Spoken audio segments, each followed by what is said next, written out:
Febrero de 1873, el rey Amadeo I decide abdicar. Y de repente, un vacío de poder absoluto en España. ¿Qué hacen el Congreso y el Senado? Pues ante semejante crisis, toman una decisión histórica sin precedentes. Se unen y proclaman la Primera República. Ojo, que esto no fue algo súper planeado durante años, ¿qué va? Fue una búsqueda casi desesperada de una alternativa democrática que a la velocidad del rayo se acabó convirtiendo en un auténtico thriller político.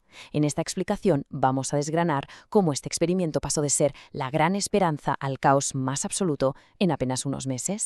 Y para que no nos perdamos en este laberinto, esta es nuestra hoja de ruta para hoy. 1. El nacimiento de la República. 2. El proyecto constitucional frustrado. 3. El caos cantonal y la crisis de presidentes. 4. El golpe y la etapa unitaria. Y por último, 5. La restauración de la monarquía. Empezamos por el principio. Punto 1. El nacimiento de la República en febrero de 1873. Fijaos en el panorama que se encontró el mismísimo primer presidente del Ejecutivo, el federalista Estanislao Figueras. Heredó lo que literalmente podríamos llamar la tormenta perfecta. La pertera guerra carlista seguía a tope, había una guerra de independencia al otro lado del charco, en Cuba, un descontento social tremendo tanto en el campo como en las fábricas, las cuentas del Estado estaban en números rojos con un déficit brutal y por si fuera poco, estalla una crisis económica mundial en ese mismo año, 1873. Un desastre total, vamos. Pero sorprendentemente, en medio de este caos monumental, el gobierno de Figueras logró sacar adelante medidas importantes. Por ejemplo, suprimieron el impopular sistema de quintas, que básicamente era el reclutamiento militar obligatorio, y convocaron elecciones. Unas elecciones donde, aunque la abstención fue altísima, los republicanos federalistas arrasaron y sacaron mayoría. Pero claro, ganar las elecciones no significa que todos estuvieran de acuerdo. El partido estaba profundamente dividido y la fractura ideológica era enorme. Teníamos por un lado a los republicanos unitarios, que querían mantener un Estado centralizado, que el poder estuviera centralizado en Madrid, y por otro a los republicanos federales, que buscaban exactamente lo contrario, descentralizar España de forma radical, tanto a nivel político como administrativo y económico. Básicamente, dos visiones totalmente opuestas de cómo construir el país. Y un pequeño spoiler, esta misma brecha sobre la estructura del Estado fue lo que acabó hundiendo el barco democrático. Pasamos al segundo punto, el proyecto constitucional frustrado. Saltamos a junio de 1873. Con Francisco Pi y Margall ahora al mando del país, la gran misión era clara: escribir una nueva constitución para hacer realidad por fin esa República Federal. Y a ver, aunque este borrador nunca llegó a aprobarse, es súper interesante porque nos demuestra que querían modernizar el país de arriba a abajo, querían darle la vuelta a la tortilla. Proponían dividir España en 17 estados federales autónomos. Y sí, esto incluía darles ese estatus a territorios de ultramar como Puerto Rico y a las islas. Además, planteaba una separación total entre la Iglesia y el Estado, creando un Estado confesional. Todo esto iba acompañado de unas Cortes bicamerales votadas por sufragio universal, garantizando los derechos de 1869 y un Tribunal Supremo completamente independiente con jueces nombrados por oposición. Y aquí viene algo que es una auténtica rareza constitucional, prestad atención. Además de los típicos tres poderes, ejecutivo, legislativo y judicial, el borrador se inventaba un cuarto poder. Lo llamaron el poder de relación y estaba pensado única y exclusivamente para el presidente de la República. Era algo así como un árbitro supremo. Su único trabajo legal era mantener el equilibrio, la paz y la cohesión entre los 17 estados de la Federación. Esto nos deja clarísimo hasta qué punto los políticos de la época sabían que el país estaba rotísimo y el miedo enorme que tenían a que tanta autonomía acabara fragmentando la nación. Y llegamos a la tercera parte: caos cantonal y crisis presidencial. De verano a invierno de 1873. Aquí es donde hay que agarrarse fuerte porque vienen curvas. Resulta que hacer las cosas bien y por la vía del Parlamento era demasiado lento para algunos.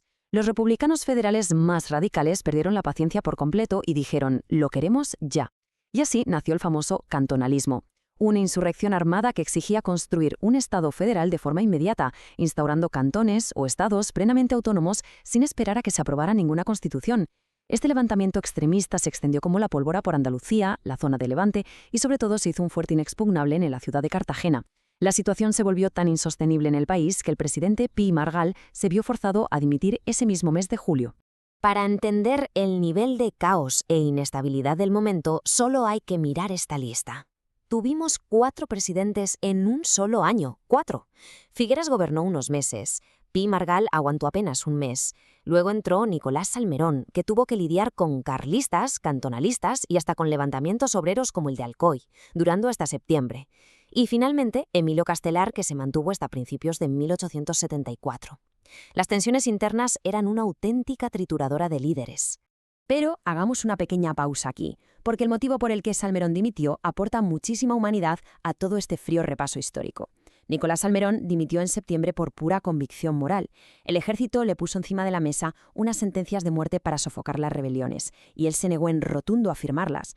En mitad de guerras e insurrecciones, prefirió renunciar a la presidencia del gobierno antes que traicionar sus principios sobre el valor de la vida humana.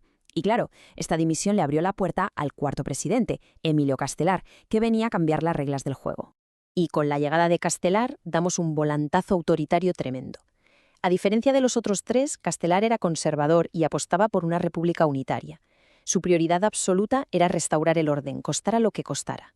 En el campo militar avanzó muchísimo, logrando aplastar a casi todo el movimiento cantonalista, menos en Cartagena. Pero claro, para conseguir esto, Castelar exigió y obtuvo poderes extraordinarios. De hecho, fue tan lejos que cerró el Parlamento, suspendió las Cortes hasta 1874 y se dedicó a gobernar por decreto. Estaba intentando salvar al Estado del colapso absoluto por la fuerza. Y así llegamos al clímax. Cuarta parte, el golpe y la etapa unitaria. Enero de 1874. Imaginad la escena. Es enero, las Cortes suspendidas vuelvan a abrir. Los diputados, que en su mayoría seguían siendo federalistas progresistas, le retiran inmediatamente el apoyo a Castelar porque no soportaban su deriva autoritaria. Y justo en ese instante, en medio del hemiciclo, mientras votaban a un nuevo presidente, ocurre lo impensable. El general Pavía da un golpe de Estado. Sus fuerzas militares entraron literalmente a tiros en el Congreso de los Diputados, interrumpiendo el proceso democrático y disolviendo las Cortes. De un plumazo, el experimento federal quedó aniquilado. Tras este shock violento, el poder absoluto cayó en manos del general Serrano, y lo que empezó aquí fue una etapa unitaria que en la práctica era una dictadura conservadora. Serrano se inspiró en el modelo autoritario que tenía Francia en ese momento, dio un paso atrás políticamente, restableciendo la vieja constitución monárquica de 1869, y con mano de hierro logró lo que los anteriores no pudieron, aplastó definitivamente a los cantonalistas de Cartagena y logró victorias clave como levantar el cerco carlista sobre Bilbao. Se imponía el orden, sí, pero la República Democrática había muerto. Llegamos a la quinta y última parte, la restauración de la monarquía. A finales de 1874, la sociedad estaba completamente exhausta. Las guerras constantes, la fractura del país, todo dejó clarísimo para muchos que la única solución para conseguir algo de estabilidad era volver a la casilla de salida, traer de vuelta a la monarquía de los Borbones, concretamente al príncipe Alfonso, hijo de Isabel II. Y fue un efecto dominó rapidísimo. Tras el golpe de Pavía y la dictadura de Serrano, el político Cánovas del Castillo redacta en diciembre el Manifiesto de Sandhurst, preparando el terreno ideológico. Y el golpe final se da ese mismo mes, cuando el general Martínez Campos lidera un pronunciamiento militar en Sagunto. Fin de la historia. En enero de 1875, Alfonso XII comenzaba a reinar. Y fijaos bien en este número, 23, porque resume perfectamente la tremenda intensidad de todo este análisis. Fueron exactamente 23 meses. En menos de 2 años vimos la abdicación de un rey, la proclamación de una república, un intento de constitución federal, rebeliones cantonales, revueltas, la caída de 4 presidentes diferentes, un golpe de Estado en el Parlamento, una dictadura conservadora y, al final, la vuelta de la monarquía original. Es simplemente alucinante. Y esto nos deja con una reflexión enorme flotando en el aire. ¿Cómo es posible que una etapa que nació con el Congreso Unido, buscando desesperadamente una democracia real, acabara implosionando tan rápido y trayendo de vuelta a la mismísima monarquía que querían dejar atrás? Por todos los datos que hemos repasado, queda claro que esa tensión constante entre centralizar o descentralizar, sumada a las enormes crisis bélicas que arrastraban, creó un laberinto sin salida. Al final, es fascinante pensar cómo, a veces, la mayor amenaza para los grandes ideales políticos no viene de fuera, sino de la propia fragmentación interna.